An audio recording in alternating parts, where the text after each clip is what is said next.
Hi, I'm Pastor RJ from Mutual Homes Gospel Christian Church. I am here to share to you daily devotion. And at least for your 24 hours, you can give 10 minutes to 20 minutes in listening to God's Word. And you can meditate on it day and night. As Joshua 1:8 said, "Do not let this book of the law depart from your mouth, but you shall meditate on it day and night. Then you will be prosperous and be successful." We have 168 hours per week. And every Sunday, we give God 2 hours. And so, we add this 10 minutes per day. So, it's 70 minutes for 1 week. And so, it's 3 hours and 10 minutes. We have come to a time where we have jumped from industrial age to information age. And so, we will be maximizing both our offline church and online church. And so, one way, we are jumping with the wave and entering the information age by being part of the devotionals online. The pandemic was used by God for the Christians to jump into technology, because before pandemic, most of us were having offline services, but because of pandemic, we were able to adjust. Okay? Deuteronomy chapter 8.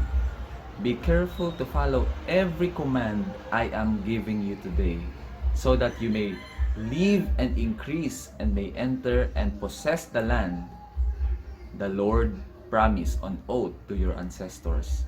Remember how the Lord your God led you all the way in the wilderness these 40 years to humble and test you, in order to know what was in your heart, whether or not you would keep His commands.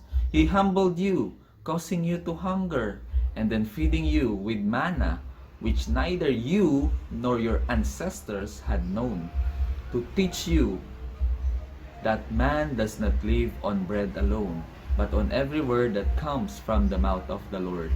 Your clothes did not wear out, and your feet did not swell during these 40 years.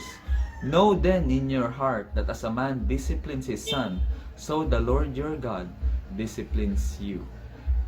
The Lord bless us upon the reading of His Word. I was reminded of a story of a young man who was asked by his dad to pay the bill for the Meralco because they already have disconnection notice.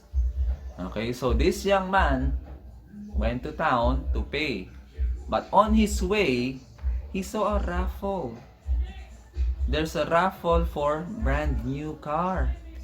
And so the young man thought, let me divert these funds to buy a raffle ticket and give my parents a brand new car.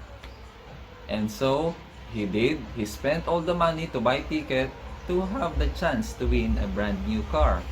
And so when he went home, he told his dad happily and very excited. What happened next?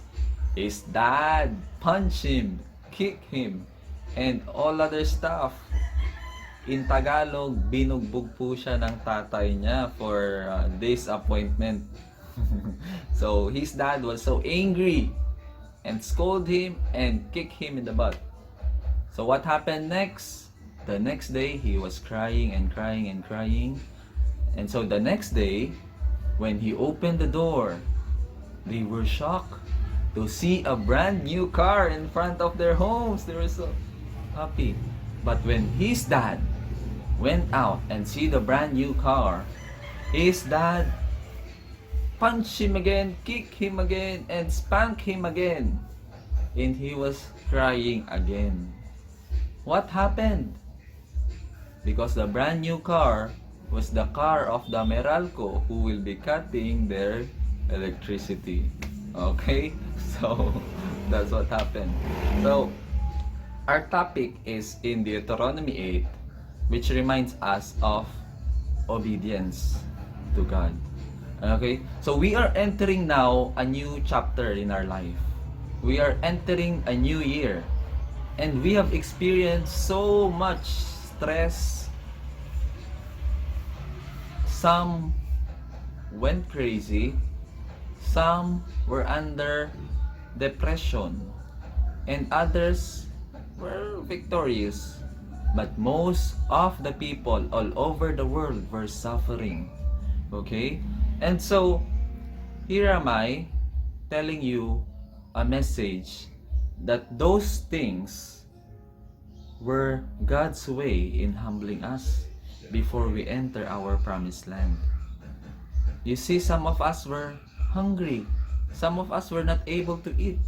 We wait for the food given by the government. You remember those days? That's really sad for us. But it is one way for God to humble us. You see, pain is meant to humble you. It is not meant to harden you. But most of the pain that we encounter, we choose to harden ourselves. We choose to get angry with God. We choose to get bitter with everyone else. But the point of pain is to humble us so that it will prepare our character when we reach the promised land. You see, they were humbled first so that when they experience abundance, they will not forget about the Lord their God. Because when everything goes easy, you can provide every need, then starts forgetting about God. We forget that there is a God who provides. And we start thinking that verse 17 says, "You may say to yourself, my power and the strength of my hands have produced this wealth for me." So we begin to think that we are the one who produced the wealth. We disregard God. We forget about God. And so God humbled them for 40 years. How many years does it take for God to humble you? It also took God to humble Moses 40 years. Remember, when he was 40 years old, he thought he can be used by God anymore to set the captives free in Egypt. And when he reached 740, he killed an Egyptian guard. And what happened next? He ran for his life and went to Midian and got married and took care of the sheep. He became a shepherd. What's the sheep for them? The Egyptians? Sheep is a abhor. They abhor shepherding. They hate shepherding. It is a despised occupation. It is the lowest of the lowest. Meaning, Moses from prince was brought down to become a shepherd. From highest position to the lowest position. And it took God 40 years to humble him. And when he was humbled enough, when he was 80 years old, God called him again. "Moses, I have heard the cry of my people. I will rescue them and I will use you." The answer of Moses, "Lord, why me? I am not ready anymore.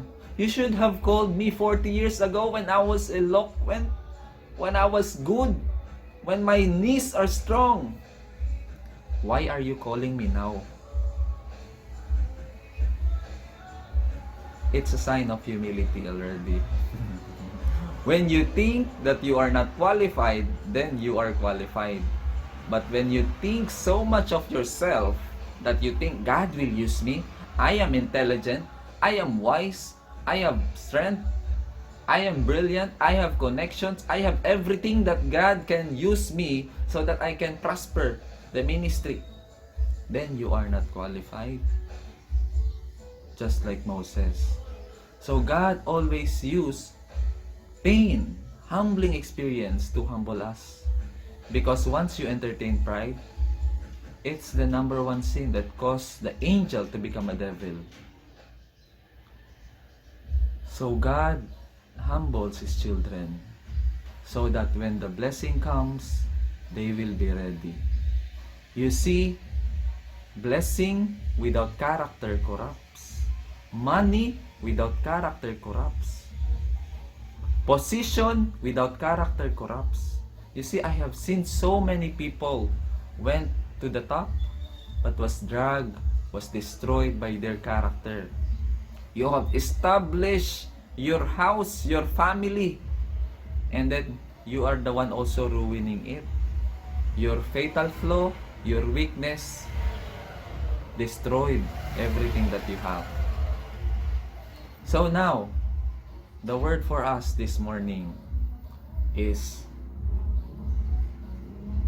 God has prepared you for mighty things. 1 Peter 5:8 says, "Humble yourself in the mighty hand of God, for in due time He will lift you up."